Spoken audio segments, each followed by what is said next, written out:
أشهد أن لا إله إلا الله وحده لا شريك له وأشهد أن محمدا عبده ورسوله أما بعد فأعوذ بالله من الشيطان الرجيم بسم الله الرحمن الرحيم الحمد لله رب العالمين الرحمن الرحيم مالك يوم الدين إياك نعبد وإياك نستعين اهدنا الصراط المستقيم صراط الذين أنعمت عليهم غير المغضوب عليهم ولا الضالين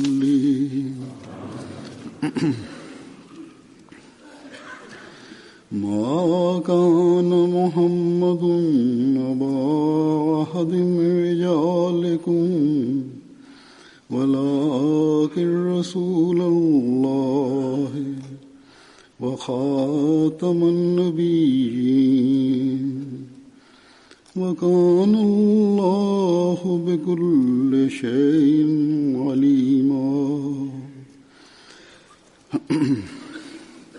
Bismillahirrahmanirrahim.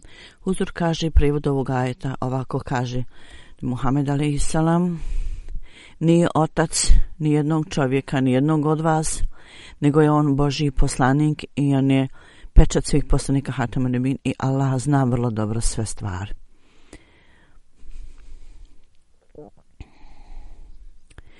Huzur kaže, u Pakistanu s vremena na vrijeme na osnovu nekog izgovora ljudi i političari i također ulema, učenjaci vjerski, izražavaju svoju ljutnju o našoj zajednici. Oni misle da je ovo najlakši put, najlakši način da sve ljude dovedu iza sebe, da budu na njihovoj strani i da ostvare svoj cilj i da steknu popularnost. I najveće oružje da potaknu osjećaj muslimana koje oni mogu koristiti, da je ta hatme nebuvat, taj predmet. Dakle, gdje god bilo koja politička partija, ako je njihov položaj se pogoršava i sumnjive, i kad god bilo koji neki kandidat, kad standard njihov popada i položaj im je ugrožen, onda kad god takozvane religijske organizacije, kad god hoće da napadnu, da steknu zapravo popularnost,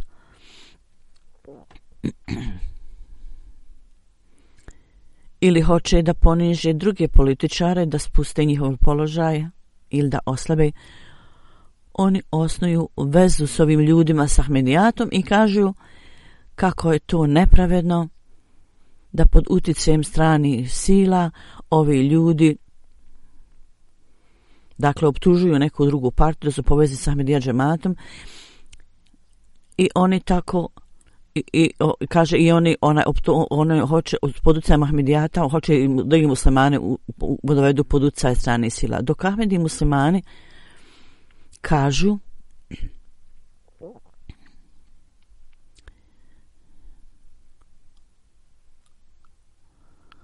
da ljudi koji imaju ljubav prema islamu i to su ljudi koji kažu mi ćemo podnijeti svaku štetu radi časti časnog poslanika. Kako je nezahvalno da oni nas nazivaju da mi ne smijemo biti nazvani muslimanima, a mi za ovu svrhu polažemo svoj život. Ahmed i musliman daju svoj život. A druge strane koje su na vlasti, njihovi predstavnici, odmah ustanu kad su oni govorili protiv nas, ovakva pitanja, optuživali nas, onda je neko ustao na skupštini i rekao da Ahmed i musliman treba biti dato nikakvo pravo. I položaj Ahmedi stanovnika, čak ni treći stepen prava kao stanovnika mu ne treba dati, i kako god pravo imaju, oni uzdižu da i ta prava im budu oduzeta. Oni imaju svoj politički program i oni to slijede, ove druge stranke, i svi oni imaju svoje lične ciljeve.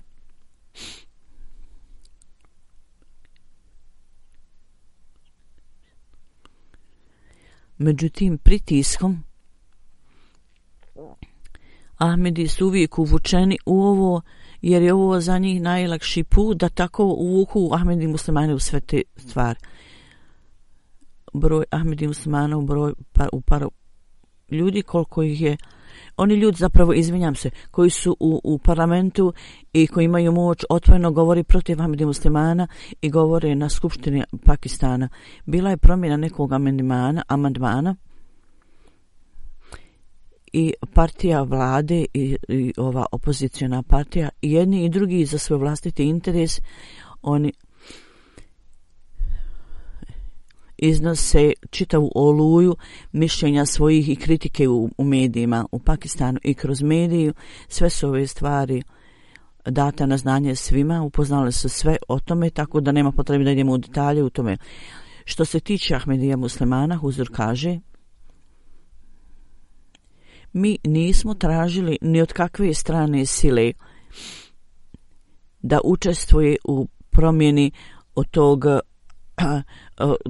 ustava u Pakistanu, niti da traže da mi budemo priznati kao muslimani, niti mi to molimo ni od kakve vlade Pakistana da nas priznaju muslimanima, niti od skupštine, niti od vlade. Mi ne trebamo od njih da nas oni proglase muslimanom, mi ne trebamo od njih svjedočanstve. Mi smo muslimani i mi sebe smatramo muslimane, mi smo istinski muslimani. Allah dželešanu i njegov poslanik sallallahu alejhi ve sellem su nas proglasili muslimanima. Mi izgovaramo kalmen šehadet la ilaha illa Muhammedu Rasulullah, niko nije vrijedan obožavanja osim Allah i Muhammed je njegov poslanik. I sva osnovna vjerovanja Islama, mi vjerujemo u to. Mi vjerujemo u časni Kur'an i vjerujemo u časnog poslanika kao Hatamun Nebin, kao pečata poslanika, kao kao i Allah dželešanu ispomenuo. Ajet koji sam ja upravo proučio govori o tome. I to kaže: mi smo čvrsto utemeljeni na ovom vjerovanju da je časni poslanik sallallahu alejhi ve sellem Hatamun Nebin, pečat svih poslanika. Zapravo, obećani Mesija alejhi salam je spomenuo vrlo kategorički, vrlo jasno objasnio ovu stvar. Da osoba koja negira koncept Hatamun Nebin, on ga je proglasio da nema vjere, ta osoba i nema u sebi islama. Niti Ahmedi, niti uopšte musliman, takva osoba. Zbog toga ova krivnja na nama, koju oni na nama stavljaju, da mi negiramo Hatamun Nebuvat i da Bože sačuvaj, mi ne vjerujemo da je časni poslanik Hatamun Nebin. Ovo je izuzetno, krajnje strašno i vrlo niska kritika iznesena protiv nas. Ova optužba od vremena tvrdnje obećanog Mesija alejhi selama, oni iznose ovo protiv naše zajednice, protiv obećanog Mesija alejhi selama, i s vremena na vrijeme ovi ljudi stalno ponovo iznose ovo pitanje. Kao što sam rekao, Hazret Halifatul Mesih II u jednoj od svojih hudbi je rekao: ova optužba koja se iznosi protiv nas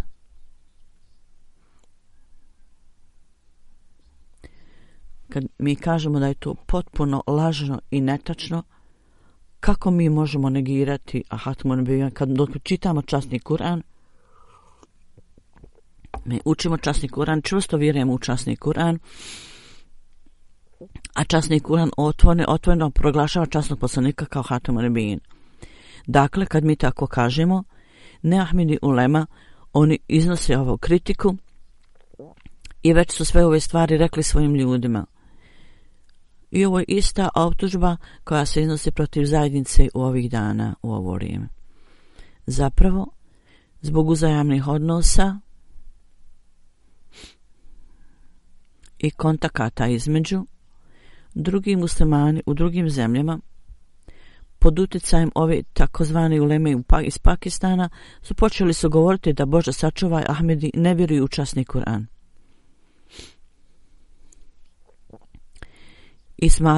Ahmedi smatraju da su objave obećanog Mesija alejhi selama da su više po položaju od časnog Kur'ana. Tako da mnogi Arapi kad razumiju ovu stvarnost pridruže se zajednici dajući zavjet bajata. Oni kažu, kad smo pitali našu ulemu u pogledu ove zajednice Mir džemata šta oni vjeruju, oni su nama uvijek govorili ovakve stvari, da Ahmedi ne vjeruju u časni Kur'an i da su napravili drugu knjigu, vlastitu knjigu kao časni Kur'an, i da također kažu da Ahmedi ne vjeruju u časnog poslanika, da je on zadnji poslanik, i da vjeruju da je obećani Mesija alejhi selam zadnji poslanik, i da također ne idemo na hadž, i da nam je kelime šehade drugačiji, i da se ne krećemo istoj Kjabi kad klanjamo i tako dalje. Kad drugi ljudi kažu kad smo istraživali ove stvari, onda je neistina i laž ovi takozvani uleme bila izložena, i ovi neahmedi zbog njihovih laži, zbog iznošenja lažnih optužbi protiv Ahmedijata, oni su zapravo postali povod da mnogi ljudi prihvate Ahmedija. Dakle, ove hodže, govoreći laži i neistinu, postali su dio prenošenja naše poruke. Kako je moguće da mi ne vjerujemo u časni Kur'an? Kako je moguće da mi ne vjerujemo da je časni poslanik Hatemun Nebiyin? Dok je činjenica da objave obećanog Mesije i časnog Kur'ana, oni ga jasno proglašavaju Hatemun Nebiyin. I to je izvor svake dobrote, časni Kur'an. I objavi je spomenuto, u objavi Mesija alejhi selama je spomenuto da on jeste Hatemun Nebiyin. I također spomenuto da sva dobrota se nalazi u časnom Kur'anu. I slično tome on je također spomenuo da oni ljudi koji odaju počast časnom Kur'anu bit će počašćeni na ahiretu. I nikada obično se nije rekao da odamo počast njegovim objavama. Sve objave su počinjene riječi časnog Kur'ana, a neovisno ne nose nikakav položaj, ne imaju nikakav položaj. Kakvu god uputu treba da postignemo, isteknemo i nađemo, u pogledu bilo kao i društvene stvari, ako hoćemo uputu, mi uvijek to uzimamo iz časnog Kur'ana. Iako je mnogo drugih objava obećanog Mesija alejhi selama koji objašnjavaju istu stvar. Slično tome, obećani Mesija alejhi selam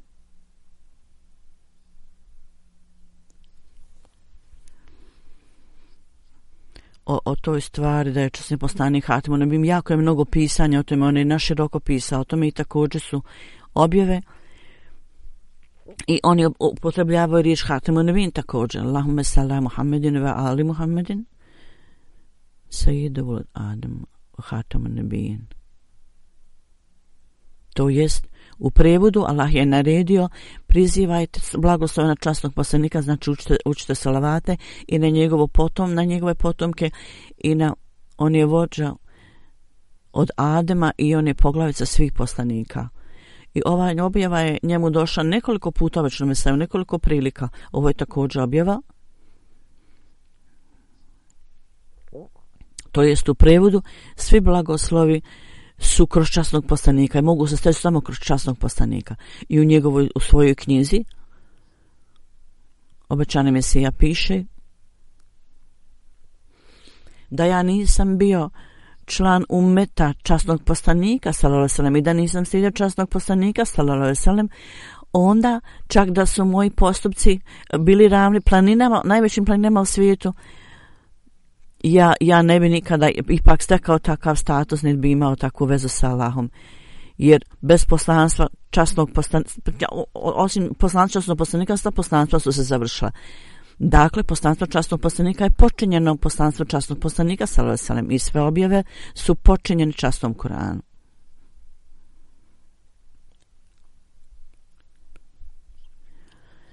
Da objave časnog poslanika, Bože sačuvaj, da ih mi uzimamo da je nešto bolje nego časni Kur'an, onda kako je onda moguće da mi trošimo toliko mnogo para i toliko žrtvovanja podnosimo, da mi širimo u svijetu prijevode časnog Kur'ana. Umjesto toga mi bi onda trebali objavljivati objave časnog obećanog Mesija alejhi selama.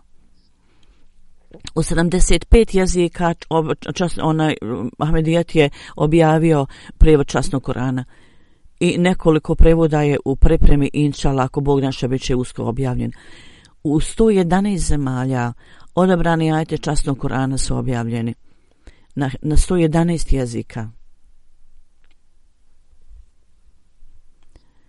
Sada velike islamske vlade treba da kažu, neka kažu, ove bogate organizacije također, oni treba da kažu, da neka nam reknu na koliko jezika su oni preveli časni Kur'an i objavili to. Istinsko značenje Hatamu Nebin, mi to razumijemo u istinu. I proglas Allaha dželle šanuhu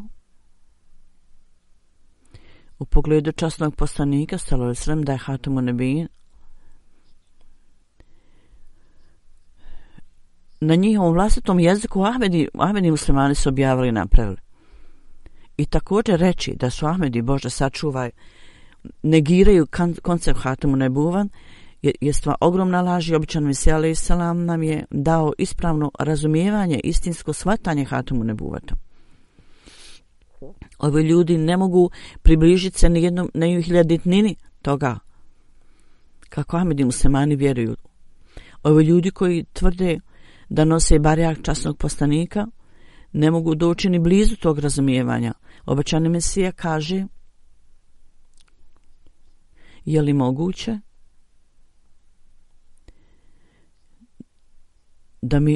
da li mi vjerujemo u časnog poslanika da je Hatamu Nebin? Na jednom skupu on je rekao, treba da zapamtite, na meni, na mojoj zajednici je ova dužnost. Nas optužuju zapravo da mislimo da časni poslanik nije Hatamu Nebin. Ovo je vrlo pogana i prljava laž protiv nas. Mi vjerujemo sa uvjerenjem i razumijevanjem da je časni poslanik Hatamu Nebin, on pečat svih poslanika Hatamu Nebin. Način kako mi vjerujemo, čak ni jedan hiljaditi dio drugi ljudi, ti ljudi ne vjeruju koji iz nas iznose te optužbe. I ova stvarnost koja je tu u Hatamu Nebuvatu časnog poslanika, oni ne znaju. Oni su samo čuli riječi, oni ne znaju stvarno značenje i stvarnost toga i ne znaju šta je istinsko značenje toga i šta je stvarno značenje vjerovanja u to. Međutim, mi možemo reći sa punim razumijevanjem koje je znato znano Allahu, mi vjerujemo sa punim uvjerenjem da je časni poslanik Hatamu Nebin i Allah dželle šanuhu je otkrio stvarnost Hatamu Nebuvata, obično Mesija na takav način da poslije tog slatkog vjerovanja i slatkog pića koje nam je dato, ni jedna osoba ne može to čak ni zamisliti osim onih ljudi koji su bili zasjećeni s ove fontane. Onda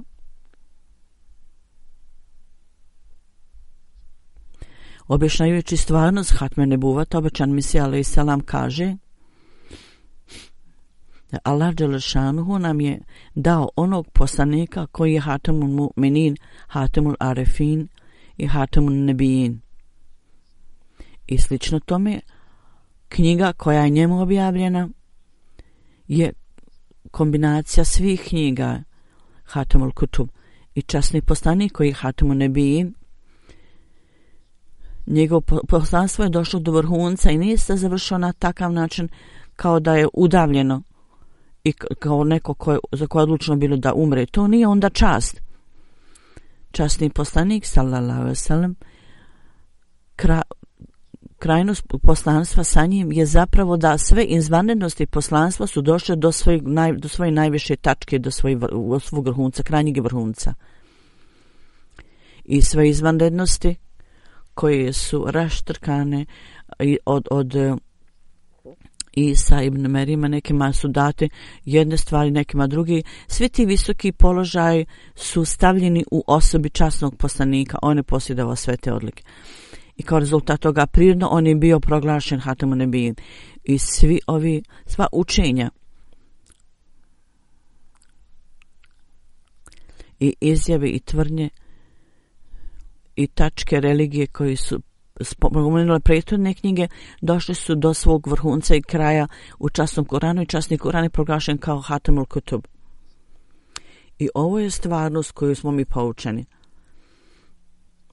Ljudi koji su uhvaćeni u kandže ovih hođa i te hođe ne napuštaju te svoje te ljudi ne napuštaju kandže.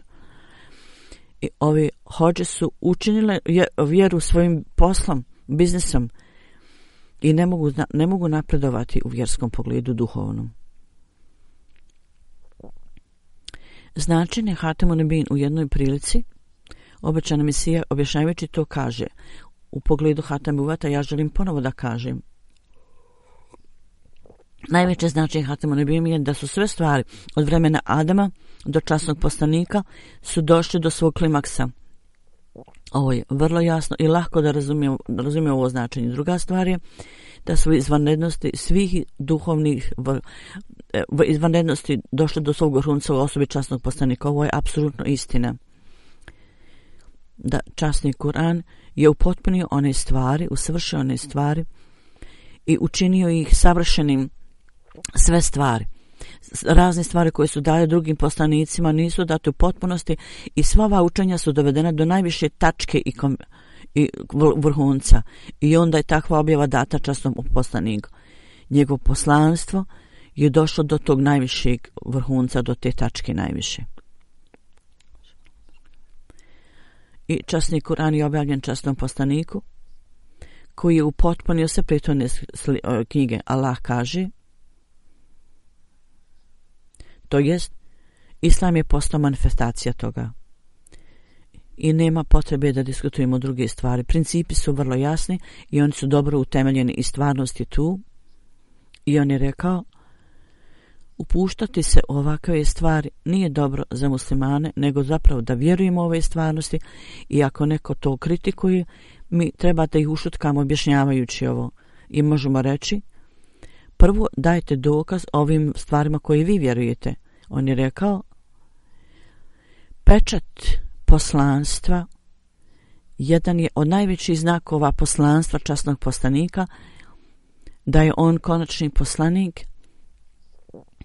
To je veličanstveni znak i za svakog muslimana obaveza je da on mora vjerovati u njega na tom smislu. Svako ko negira Hatemun Nebijin, kao što sam ranije spomenuo, obično se je rekao da taj čovjek nije musliman i on je izvan Islama. I položaj Hatemun Nebijina, izvanrednosti Islama i njegova superiornost na drugim religijama, on utemeljuje ovu tačku, ovu stvar i na jednom mjestu on kaže Hatemun Nebijin mi razumijemo na ovaj način da tu su argumenti i razumijevanje nečega se dovršava. Ta stvar se onda naziva Hatemun Nebijin. I poslije kritikovanja ovih stvari, da ljudi koji nemaju vjeru, ima određeni stvari koji su vrlo jasne i razumijevanje toga ovisi od znanja koje Allah daje i koje osvjetljava. Kad Allah dželle šanuhu daje svjetlo i uputa, Samo onda ove stvari mogu biti razumljene. On je rekao, dolaskom časnog poslanika, iman, to jest vjera, istinsko shvatanje o Allahu, spoznaje o Allahu, time je svjetlo dato svakome, a nije dato do tog stepena kako je dato njemu časnom poslaniku. Da je to bilo dato, onda bi to uticalo na Arape. Drugi poslanici nisu dobili savršeni šerijat, vjerski zakon, njihova misija je bila određena za njihovo doba, njihovo predjele. Ovi ljudi ne shvataju stvarnost toga. I ovi ljudi su znali te stvari, međutim njihovo šerijat nije bilo usavršeno, njihovo svjetlo nije bilo usavršeno. Da su oni imali savršenu vjeru, religiju, onda bi oni to razumjeli. Tako među Arapima se uzdiglo se takvo sunce koje je osvijetlilo svaki grad i svako selo, a to je položaj časnog poslanika sallallahu alejhi ve sellem. On je svjetlo sunce koje je osvijetlilo sve nacije, svuda, u svakom uglu svijeta, njegovo svjetlo je otišlo. On kaže, ovo je časnom poslaniku, da o predmetu Allahove jedinstvenosti. On može biti pobjednik nad svim religijama islam. Detalji toga koje je Allah dželešanu spomenuo u časnom Kur'anu, to su jako snažni argumenti koji nikada nisu date nijednoj religiji prije toga. Ovo je značenje da je šerijat došao do svoje kulminacije savršenstva i časni poslanik je proglašen Hatamun Nebijin. Ovo je povod za veliku zahvalnost da musliman treba da iskaže sve optužbe koje ljudi iznose, odgovor se nalazi u časnom Kur'anu. Islam je taj koji je došao iz Arabije i onda se raširio u sve uglove svijeta. Sada, s ovim savršenim učenjem, on se širi također na svim dijelovima zemaljske kugle. Ovih dana džemat Ahmedija je taj koji sa svim svojim naporima, izvorima, sredstvima koje imamo, prenosimo o predmetu Božje jedinstvenosti i o poslanstvu časnog poslanika. Mi širimo tu poruku u svakom gradu i naselju i selu.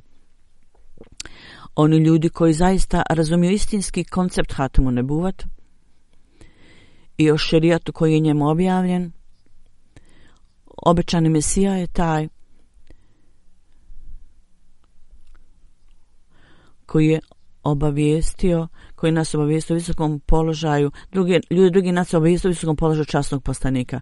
Ljudi, ne samo o njihovom visokom položaju, nego im je također rekao da svi prethodni poslanici, njihova učenja su se toliko promijenila, svi prethodni poslanika,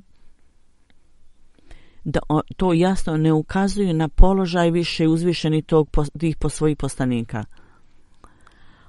Zapravo, ovo je položaj časnog poslanika, da je stvarnost o prethodnim poslanicima utemeljena istinitost o njima. Časni poslanik je to utemeljio. I on kaže, to učenje može biti usavršeno i potpuno, koje je zaista u stanju da razvije istinsku vjeru u tim ljudima, a ne samo da uzmu jedan aspekt, a zaborave drugi. Pogledajte učenje Biblije i u pogledu ljudskih sposobnosti. Šta oni kažu o tome? Sposobnosti i priroda osobe, ovo su stvari, ovo su praktične demonstracije učenja časnog Kur'ana i ta knjiga koja je poznata u svijetu, najsvetija i uzvišenija je časni Kur'an. I kako onda ljudska priroda može biti protiv toga?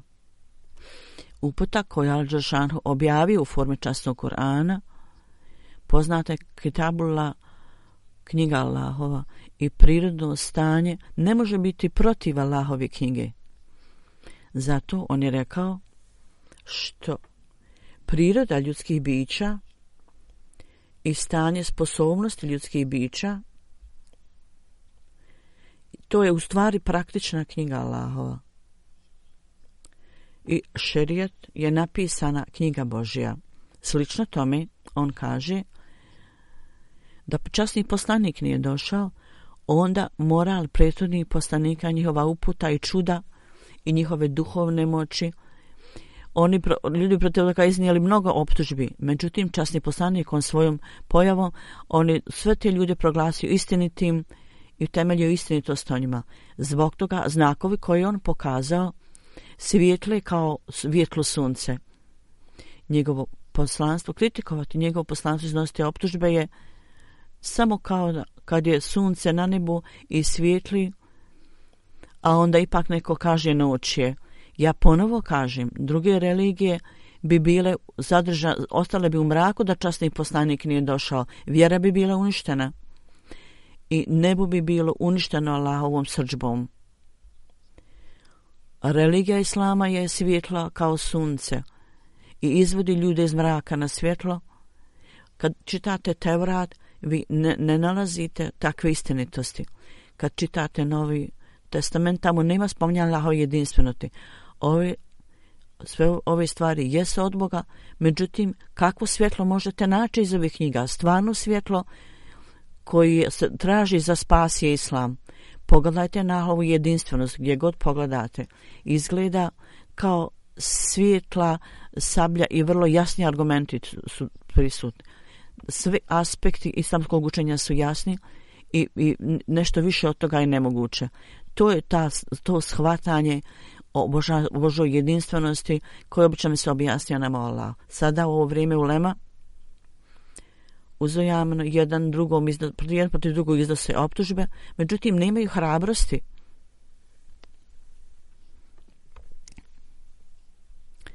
da pokažu stvarno lice ljudima i da govore o superiornosti časnog poslanika. Ovaj posao zbog obuke časnog obećanog Mesije, ovaj je posao Ahmedi muslimana. A uprko svega toga oni nas zovu nemuslimanima i nevjernicima. Objašnjavajući prirodu njegove tvrdnje u jednoj od svojih knjiga, obećani Mesija alejhi selam kaže: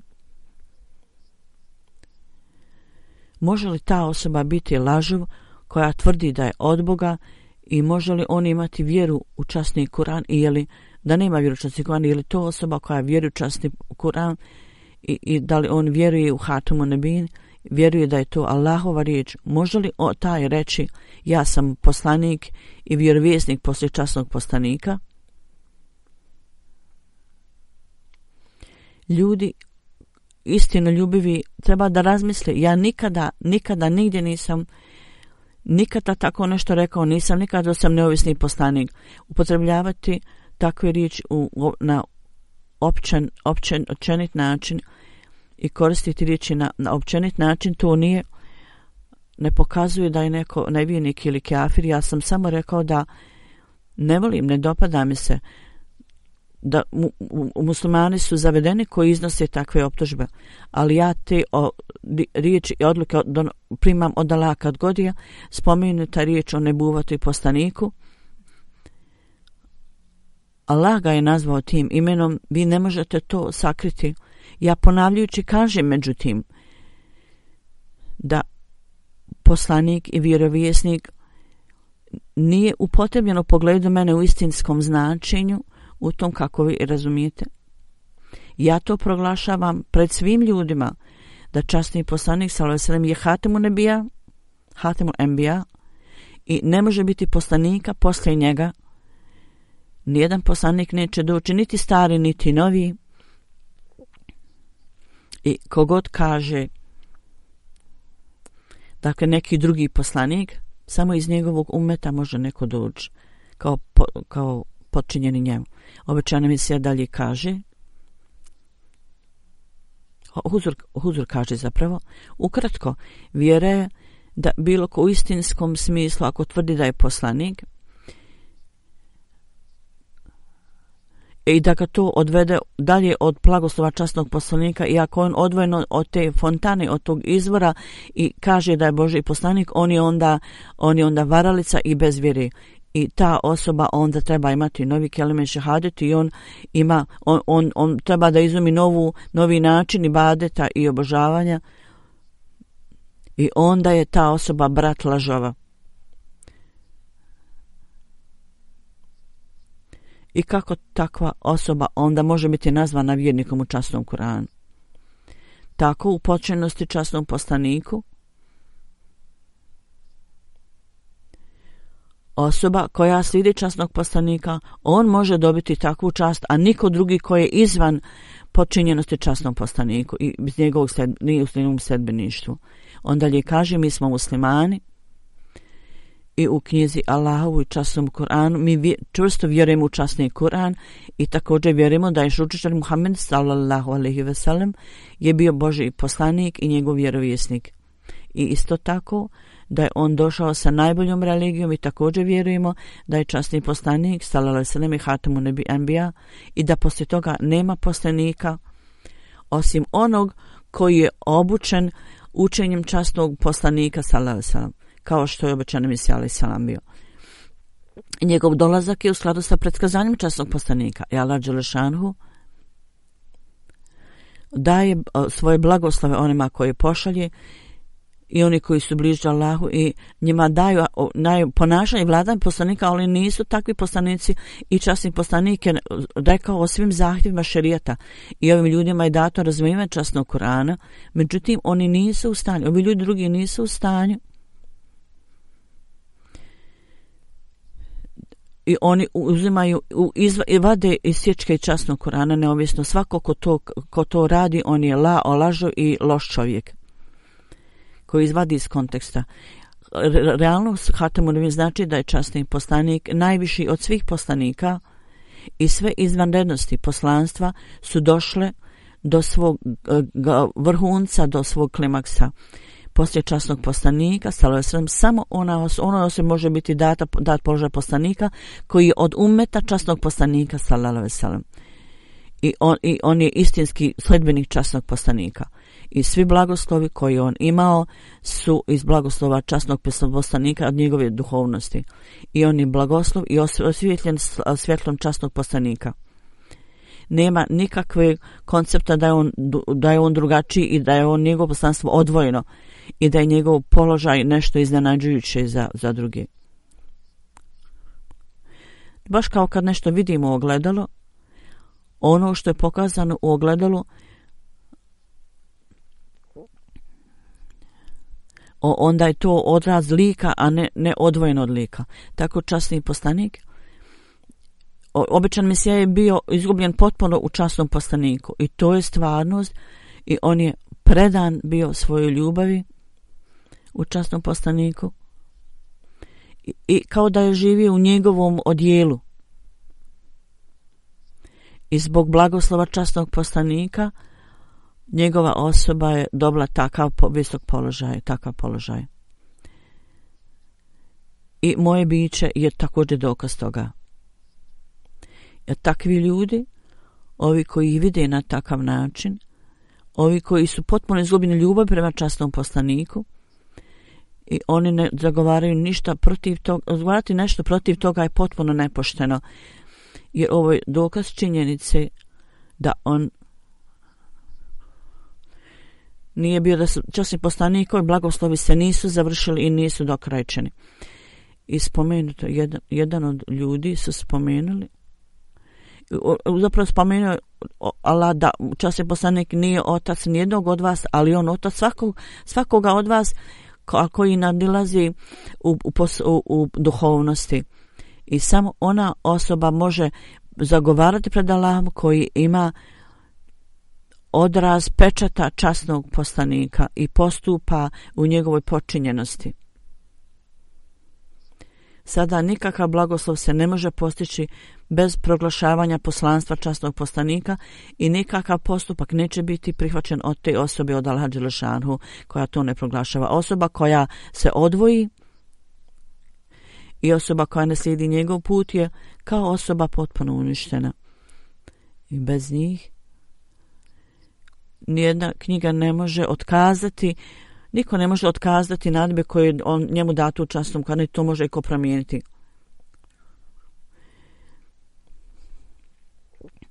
I duhovna kiša blagoslova s časnim Kur'anom ne može se uporediti s nečim drugim. I onaj ko nije potpuno u njegovoj pokornosti bit će uništena. I nijedna osoba ne može steći spas koja nije potpuno pokorna časnom poslaniku. Stvar koju je časni poslanik spomenuo, treba to moramo slijediti ako on daje savjet, osoba koja to ne prihvata i ne slijedi bit će uništena. Ako osoba ne tvrdi njegovo poslanstvo,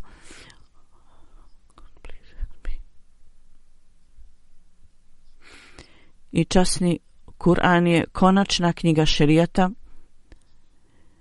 i osoba koja ne vjeruje u to je nevjernik i osoba koja iznosi takvu tvrdnju i iznosi poslanstvo, a ne kaže da je iz umeta časnog poslanika i ako ne kaže da sve što je primio ima je zbog blagoslova časnog poslanika i da je samo plod bašte časnog poslanika i da je samo kap kiše blagoslova časnog poslanika i da je samo zrak svjetla časnog poslanika.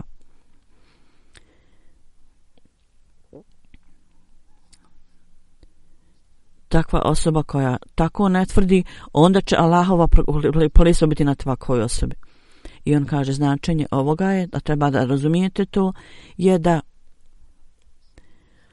on dobiva maksimalnu korist od časnog poslanika i postiže takav položaj. Postiže takav obećani Mesija alejhi selam je postigao visok položaj samo i dat mu je položaj potčenog poslanika. I kaže, pod nebom nema drugog poslanika osim njega i osim časnog poslanika nema druge knjige. Svako ko to poriče, on taj sebe vuče u džehennem. Na bezbroj mjesta on je objasnio ove tačke, ove stvari u vrlo jasnim terminima i spomenuo je njegov položaj.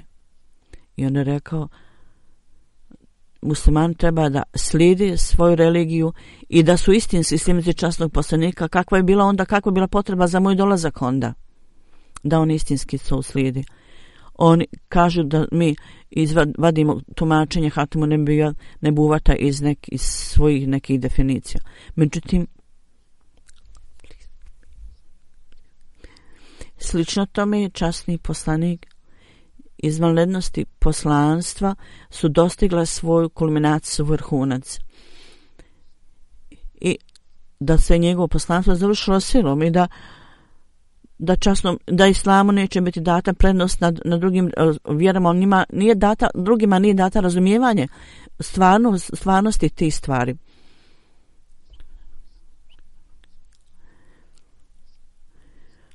Oni ne razumiju i oni nama govori da mi negiramo Hatimu Nebuvat. Oni nisu razumjeli u stvari, oni kažu o nama da mi nismo to razumjeli. Šta ja onda mogu da kažem ovim bolesnim ljudima? Da njegov položaj nije bio takav, da njihov položaj zapravo ovih ljudi nije takav i da se nisu potpuno udaljili učenja islama, onda ne bi bila potreba za moj dolazak, da njihovo stanje nije bilo takvo. Oni ne znaju stvarnost islama.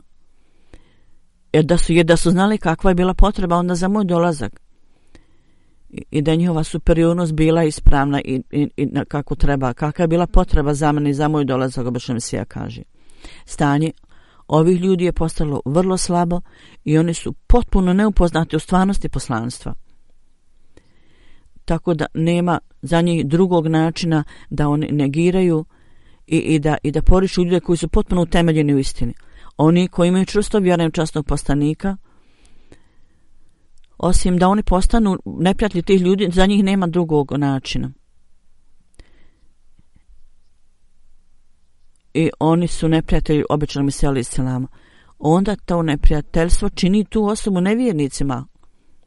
Ako oni vjernika nazivaju nevjernikom, onda to takvu osobu izvodi iz vjerovanja. I u pogledu toga obećani Mesija alejhi selam je objasnio da ovi ljudi zapravo dolaze pod optužbu ovoga da se nevjerni zavuči nas, nemuslimana. Mi kažemo ovim ljudima, mi prezivamo Allahovu milost na vama i pokušajte razumjeti šta je Allah dželešanu rekao, što je obećani Mesija rekao. Ove primjere koje sam ja predstavio, pisanjem obećanog Mesija alejhi selam, Huzur kaže, ja želim da ove stvari postanu uputa za ove ljude i da umjesto što nas optužuju, da poprave svoje vlastito stanje u Pakistanu, uzajamne stvari pravljenja, donošenja zakona i u pogledu amandmana i toga sve se to događa. Prije nekoliko dana jedan član skupštine bez ikakvog razloga je dao vrlo takvu izjavu da potiče na neprijateljstvo. Ne samo da potiče osjećanja ljudi, nego da stvori nemire u cijeloj zemlji. Ovi ljudi su protiv Ahmedi muslimana i Ahmedi jemata. Ljudi također nastoje da rade, da sebe proglase da su odani zemlji i svom vođi. Tako da je to politički njihov život može dobiti novi život. Međutim, u tom govoru neki mudar političar i neki ljudi u medijima i neki bogobojazni ljudi su izrazili svoje nezadovoljstvo time. I postoji nada da u Pakistanu možda ima nekih elemenata i nekih ljudi koji su pošteni i suprotstavljaju se ovim naporima. I ovi ljudi su rekli stvarnost i rekli optužbe koje vi iznosite, kakva je stvarnost tih optužbi koje iznosite.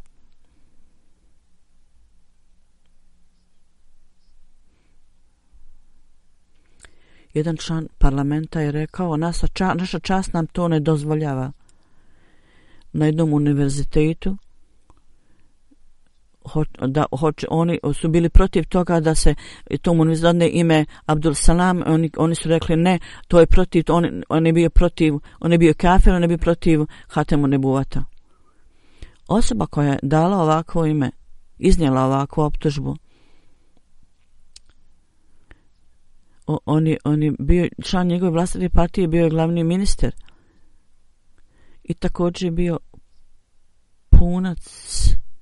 punac zajednice. Zašto ne znamo uzeti to vrijeme?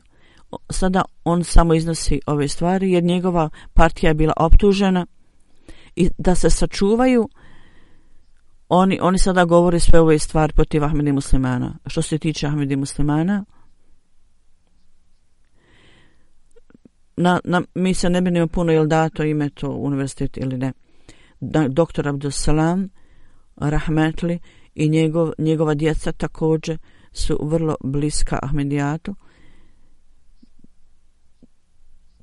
Njegovo ime kad je dato, sin Abdul Salam i svi potomci njegovi pisali su pismo glavnom ministru Pakistana, međutim nisu nikako primili odgovor. Oni su rekli, iznenađeni su da toliko godina poslije smrti Abdul Salama i jednostavno vlada Pakistana je mislila da on je vrlo davno umro i da njegovo ime treba biti dato naziv takav univerzitetu. I uprkos toga što je statut Pakistana proglasio Ahmedi muslimani nisu muslimani, uprkos toga on nije nikad napustio, Abdul Salam doktor nije nikad napustio svoju nacionalnost. On je bio u Italiji, čak iz Indije. Data mu je ponuda da uzme državljanstvo tih zemalja, on je rekao, ja sam odan Pakistanu i ostaću odan Pakistanu cijelo vrijeme. Onda za dobro moje zemlje ja ću nastaviti obavljati svoju dužnost. I on jeste. Dakle, ukratko, djeca doktora Abdul Salama u to vrijeme oni su pisali glavnom ministru Pakistana i rekli su mi smo muslimani, mi imamo vezu s Pakistanom radi Allahovog zadovoljstva i mi vjerujemo obećanog Mesiju. Mi smo članovi Salama familije, Abdul Salam familije i djeca, sva njegova djeca. I kaže zato što naša prava nam nisu bila data u Pakistanu, umjesto da pokažemo zadovoljstvo na ovu odluku vlade, mi ne želimo da budemo dio toga. I izražavamo svoju tugu. Ovo je bio osjećanje djece Abdul Salama. Ako Skupština Pakistana hoće da promijeni ovo ime, oni mogu naravno promijeniti to ime. Porodica doktora Abdul Salama i džemat, to za nas, za nikoga od nas nema nikakve razlike. I oni kažu Ahmedi i vojska ne trebaju da budu ovlašteni da idu tamo Historija Pakistana nam govori do danas da svi Ahmedi koji su otišli u vojsku, u armiju, oni su obavili svoje službe radi Pakistana, radi svoje zemlje. Naravno, oni su učinili žrtve, žrtvovali se. Bilo da su to bili mlađi službenici, generali, majori. Međutim, Ahmedi su oni ljudi koji postižu položaj generala i bili su na čelu vojske. Bili su ubijeni. I pakistanski mediji govori o ovim stvarima i kritikuju. General Akhtar, general Ali su spomenuti i oni koji su ubijeni, njihova imena su spomenuta. I ljudi iz medija opisuju ovo i ovaj član koji je tako govorio tako snažno, oštro,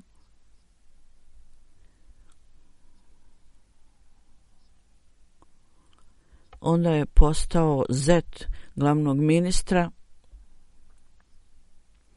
i povukao se iz vojske. Da je želio da služi svojoj ženi, onda treba, svojoj ne ženi, vojsci, zemlji, onda treba ostati u vojsci.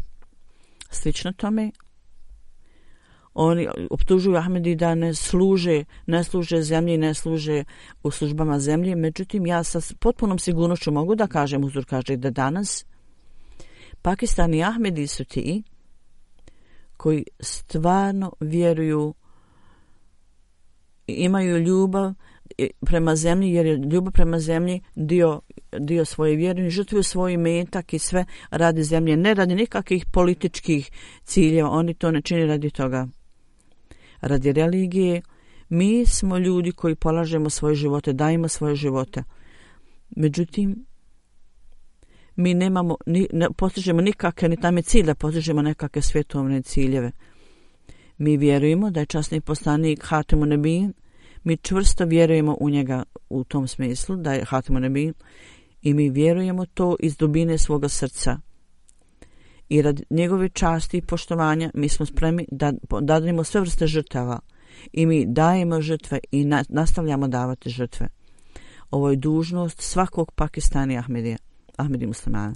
Obaveza je da činimo dove Allah i molimo Allaha da Allah dželešanuhu za ovu zemlju, za čije stvaranje Ahmedi su dali jako puno žrtava od samog početka, oni su davali žrtve i da Allah dželešanuhu zaštiti ovu zemlju i ovi tirani, ovi tlačitelji i ove vođe i hođe, da Allah sačuva Ahmedi muslimane od njih i da Pakistan postane zemlja među poštovanim i časnim zemljama.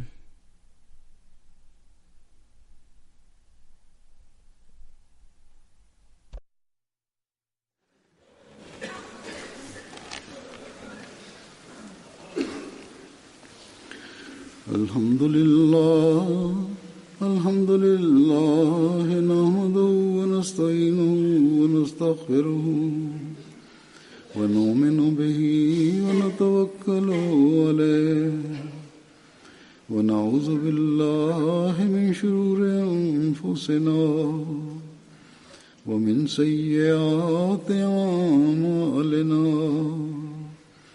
من يهده الله فلا مضل له ومن يضلل فلا هادي له ونشهد أن لا إله إلا الله ونشهد أن محمدا عبده ورسوله. عباد الله رحمكم الله إن الله يأمر بالعدل والإحسان وإيتاء ذي القربى وينهى عن الفحشاء والمنكر والبغي يعظكم لعلكم تذكرون. اذكروا الله يذكركم وادعوه يستجب لكم ولذكر الله